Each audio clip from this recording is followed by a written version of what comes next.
Em Brasília, 19 horas. Trabalhadores do Brasil! Atenção, povo de Porto Alegre! Atenção, Rio Grande do Sul! Atenção, Brasil! Atenção, meus patrícios, democratas e independentes de todo o Brasil! A voz da legalidade. Olá, amigos, aqui do nosso programa A Voz da Legalidade. Hoje, 15 de novembro de 2018. E eu vou fazer hoje um programinha um pouquinho diferente. Eu vou contar um pouquinho de história nesse programa. Todos vocês sabem que eu sou professor e sou historiador. E, efetivamente, os temas da história sempre, me comovem, sempre me embalam, Eu sempre digo que há três assuntos que sempre vão estar na minha boca, história, política e o meu Grêmio. Eu sempre vou falar dessas três coisas, porque são as coisas que me movem, A história, porque com ela eu entendo o mundo. A política, porque é a forma de eu transformar esse mundo. E o Grêmio, porque ele embala os meus sonhos. Às vezes os sonhos, acabam morrendo na praia, como agora aconteceu recentemente aí. Mas o Grêmio é o Grêmio, Não adianta. Não tem, é uma paixão eterna. Meus amigos, falar de história, porque hoje então é um dia histórico. É um dia histórico, mas é um dia que, se a gente fizer uma pergunta, se a gente pegar o microfone e ir para a rua e perguntar o que representa o dia 15 de novembro, provavelmente 90% ou até mais não sabem o que significa o dia 15 de novembro.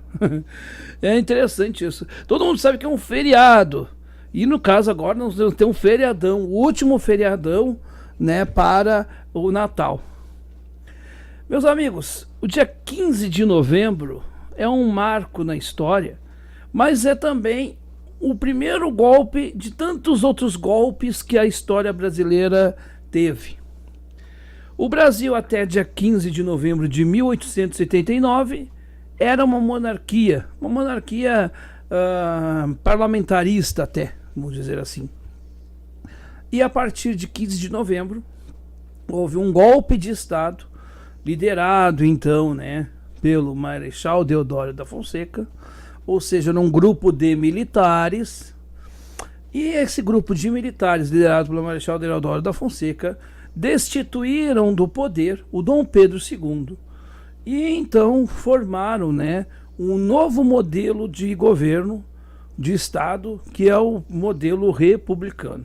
E então passou o Brasil a ser Estados Unidos do Brasil. Depois esse nome foi alterado lá na ditadura, Virou então República Federativa do Brasil. Mas é porque os Estados Unidos não gostavam muito desse nome, Que a gente usasse o nome deles, Tadinhos, Mas é assim mesmo, Então, o Brasil então torna-se então uma república. Ou seja, um sistema de governo que não ficasse centrado na mão, do monarca, mas que teoricamente tivesse eleições, coisas e tal. Toda república pressupõe isso.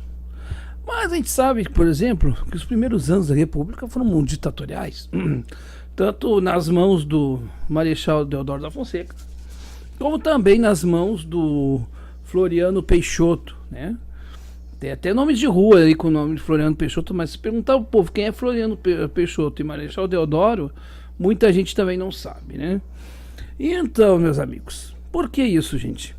Porque nós temos uma profunda ignorância com relação à nossa própria história. Nós temos uma história positivista que endeusa figuras que no racional não deveriam nem ser endeusadas. Canalhas que hoje nomeiam ruas, como Davi Canabarro, por exemplo, tem até um município aqui no Rio Grande do Sul com esse nome. Se conhecêssemos a história, não mereceriam nenhuma homenagem. Por quê, gente? Porque nós temos um formato de fazer história ou de repassar a história na educação pública que é um formato equivocado. É o formato de nome e data, decoreba. Esse modelo foi instituído na escola tradicional, acabou passando por essa escola nova, vamos dizer assim, de hoje, mas não conseguimos superar essas coisas do positivismo em termos de ensino de história. E a gente não consegue contextualizar os assuntos. E contextualizar os assuntos para a história é fundamental. Eu diria que história sem contexto é história morta. Por quê?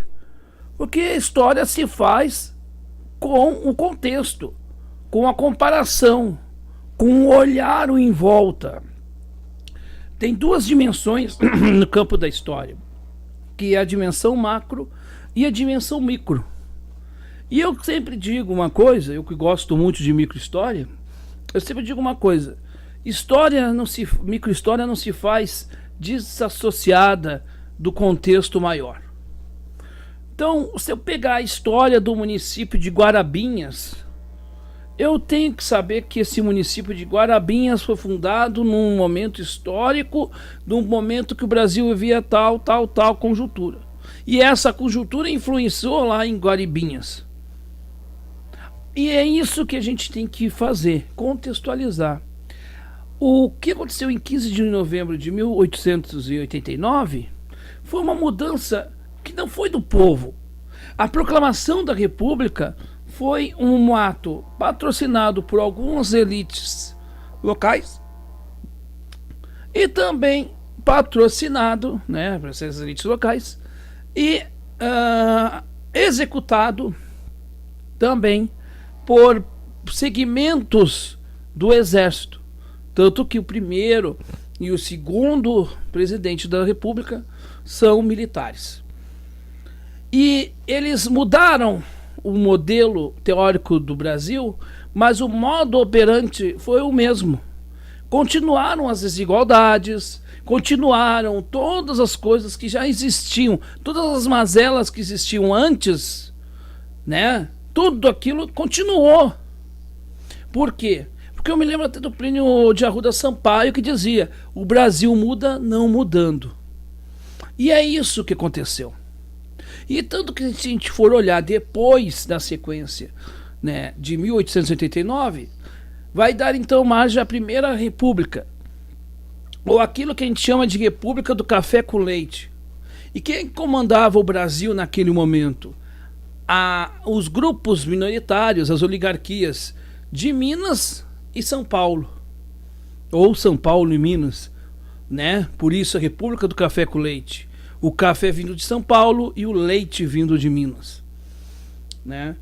O Brasil era um país rural e continuou rural até 1930, e a partir de 30 então vem a Era Vargas, e o Vargas entra também por um processo de golpe, né? Houve um golpe ali institucional, e depois veio a própria questão da morte do Vargas, que foi uma desaceleração do golpe contra Vargas, mas aí também teve que ser garantida a posse do JK, né, pelo Teixeira Lott.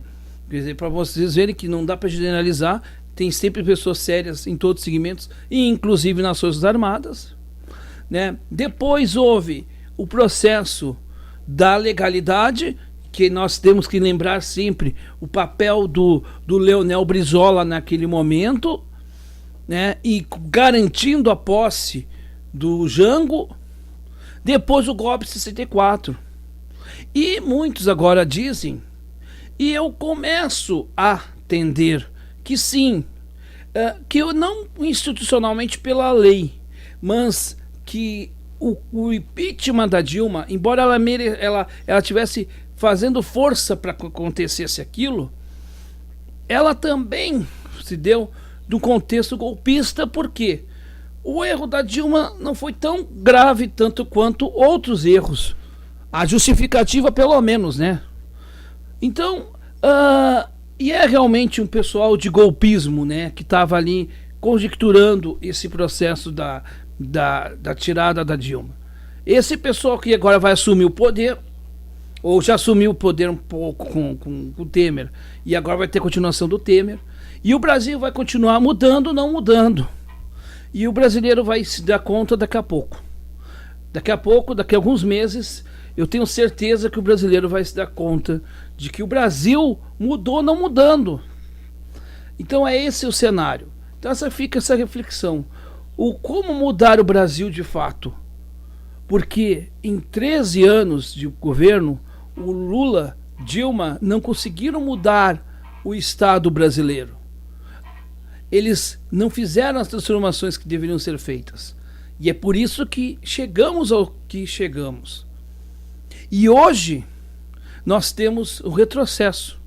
E esse retrocesso é fruto de toda uma ingerência que a gente já analisa aqui muitas e muitas vezes.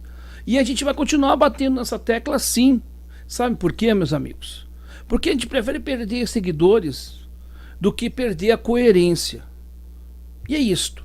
Meus amigos, eu vou encerrar aqui a nossa conversa, porque afinal de contas, se eu for dar corda, gente, eu vou fazer um programa de 1 hora. Eu tenho certeza que nem vocês vão ter paciência, porque talvez nem eu teria paciência de ouvir 1 hora. Então é o seguinte, vou encerrar o papo por aqui. Agradeço a vocês de coração, tá? Nós hoje atingimos a metade da meta, que é 1000, né? Nós temos hoje 509 seguidores. E é muito bom contar com vocês, com o apoio de vocês.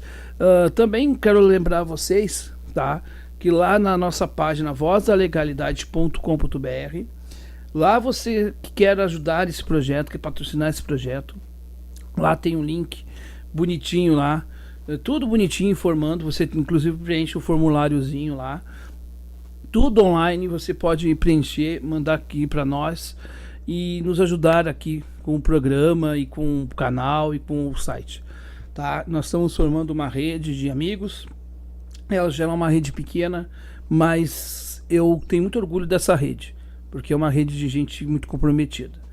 A todos então, meus amigos, uma boa noite, um bom feriado ou fim de feriado e até amanhã, se Deus quiser, e Ele há de querer, porque a gente está aqui e a gente de luta, a gente é brasileiro e não desiste nunca. Um abraço, amigos.